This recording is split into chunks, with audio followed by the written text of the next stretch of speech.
What is up, ladies and gentlemen? Welcome back to the channel. It's your boy Shaky here, and today I'm gonna show you guys a method that you guys can use in Cyberpunk 2077 to get a ton of eddies, which is the currency in Cyberpunk 2077. Now this method is not only extremely easy to do, but it also benefits you in other ways that is not just money or eddies.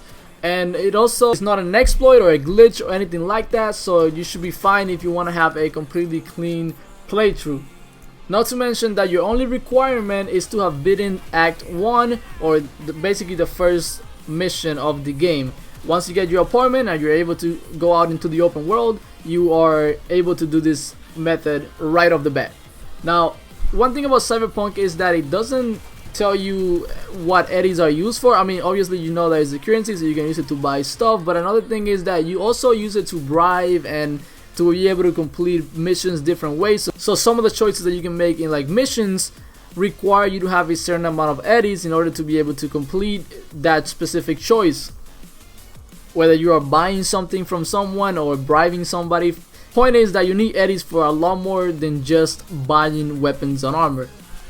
So without wasting any more time, let's get right into the video so I can show you guys how to make a ton of eddies. Well, the first thing that you want to do is go ahead and head into your map and open up, and on the top left corner you will see that you can actually change the filter with the left on the D-pad. So if you go ahead and hit that a couple times, it should send you to an open world filter, which is gonna show you a bunch of blue markers. Now all of these blue markers are actually missions, but it's not really missions, more like open world activities. They're missions that won't affect the main stories, and they really aren't like side missions either. It's just kind of like small activities that you can take part in.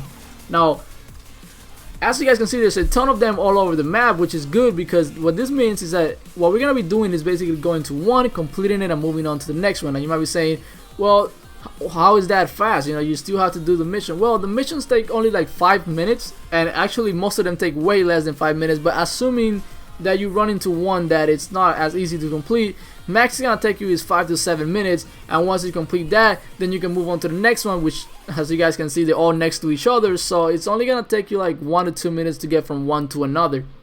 One thing to keep in mind is that not all missions pay out the same. Some of them will give you as little as 750 edits, which is nothing, but you also have to keep in mind that even the ones that only give you 750 still give you a ton of weapons that you can use to not only sell, but you can also dismantle them. Another thing is that that's just some of them. Most of them will give you from like 1,000 to 2,000, so that's a pretty good amount, as well as the one, for example, that you see on the background ended up giving me 4,000. But the thing that I can't stress enough is the fact that you get a ton of weapons and a ton of just gear and armor that you can sell, and if you don't want to sell, then you can dismantle it, and all of that is just gonna add up.